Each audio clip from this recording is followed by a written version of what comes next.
Hey,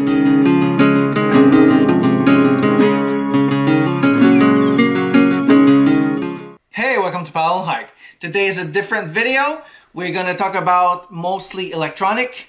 So we're not going into hiking, but what I've used as a second camera for my hiking during 2021 and a bit of 2020. So during 2020 and 2021, I've mostly used the Sony HX80, which I'm using actually to record this one. But I started to use another camera because of the stabilization of the Sony is not super great. And I wanted something wider and also that can be used as like a kind of a gimbal. I didn't want to carry the big ones. And like I said, the stabilization is not super great. So I was looking for something else that could fit my need, kind of. So I found a gimbal that was cheaper than the other one and could do the same thing pretty much. So I started to use this little gimbal here, which is the Fimi Palm 3-axis 4K. It has everything inside. It's pretty similar to the DJI Osmo Pocket that is very popular. It was actually just less expensive and could do mostly the same thing. So I went with this one and I really love it. So today I'm going to show you what it can do. I'm going to give you an example of the pictures it can take and also the videos it can take mostly. Because I think it's a super bonus camera. I think it's very good. It can do a lot of things. It's very stable. And comparing to other videos out there, it does take great pictures. You just need to be good taking pictures. Because there's a lot of issues out there of people saying that this doesn't take super great pictures. But it actually does. If you know how to take good pictures. Let's just see it that way. Like, someone who's good can take good pictures with a cell phone. Same thing here, same thing. So comes really small, like compact, like you can see. You know, it cannot have smaller than this. It's very light. It has the charging at the bottom here. It's USB, you know, it comes with it. Also, you use micro SD cards with it. So not complicated, very easy to use. Only has 2 buttons. The power one and the record one, which is the same, and the remote kind of joystick here, and the screen is actually touch screen, so pretty easy to use. Like I said, it's really easy, so not complicated at all. So when you get it, it comes with a little protecting case for the camera here that you just remove, and then you have the camera that is right there, you know, so like here. Okay, very simple. So what you'll do is you'll just start by pressing a bit longer the start button like this, and it will open. So, and then it's on. Simple as that. And like I said, it is touch screen, so you can go to different modes that you want. Well, I'll just tell you, and I'll put all the modes that you can get. And if you want to go and see what you took in the videos, you just go up like this, and then you can access to your videos or photos or whatever. There's the remote here that you can use to turn it around, go up and down, you know, like I'll show you here. So you can turn it, go up and down like this.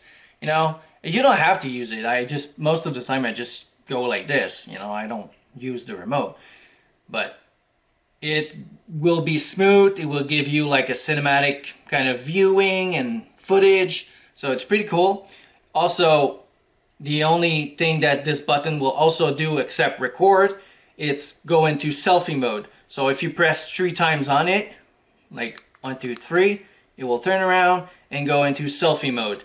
So now you can, you know, record yourself and talking, blah blah blah. And if you press 3 times again, it goes back to normal mode. So very simple to use, nothing complicated here. So the options are super easy. So it shoots in many different video quality.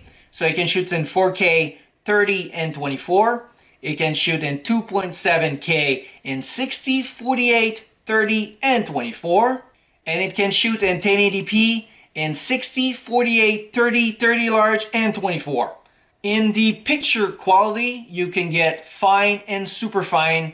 Just very easy. When you go to camera, you just set the setting to fine or super fine. It's just touchscreen. Really, really simple. I'm not going to go into details on how to use it because there's like a million videos out there on the Fimi Palm, how to use it, how to control it, how to do everything with it.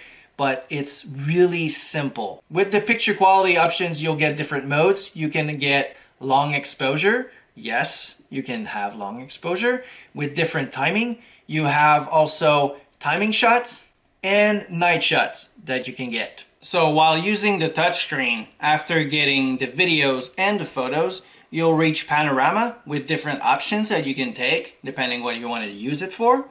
Then you'll keep going and reach time-lapse, which you get in 4K 30 and 1080p 30. And if you keep going, you'll reach to slow motion, which you get 2 different options of different speeds. So I started to use this for the stabilization and also the wide lens that it gives me. You know, you see yourself pretty far, which is great. And by adding a tripod or something with it, it gives you even more. So it was just perfect for me, and it was very easy to carry. I just put it in my fanny pack in the front. You know, it's like this, so easy, it's super light. So what I use to actually carry it and hold it while I'm hiking is this little setup here, which is the UltraPod plus a little adapter here, which I'll put the link of everything actually in the description here. So both together are super, super compact, super, super small. And I'll show you. So you get the UltraPod here, like this. So you get your little tripod, and you get this little mount here. The way it works is you have a little lock and a trap door that you just open, and you just slide your Fimi Palm inside like this, and you just close, and you just lock it. And there you go. So you can put it like this on the ground, film yourself, make a time lapse, make whatever you want. It's very stable. It's not complicated at all. It's very compact. You can close it like this too and use it to get more length, you know, like this. Also makes it like a bit more support. Another good thing about it is that it folds together like this. So it's not big. I can fit this in my fanny pack without any problem. So now I'm going to show you videos of what this can do with the stabilization, the quality of image, and also some photos that I took to prove that this can take actually good photos.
So I hope you enjoyed that video. If you did, make sure to subscribe and hit the bell button so you don't miss any future video. Thanks for watching.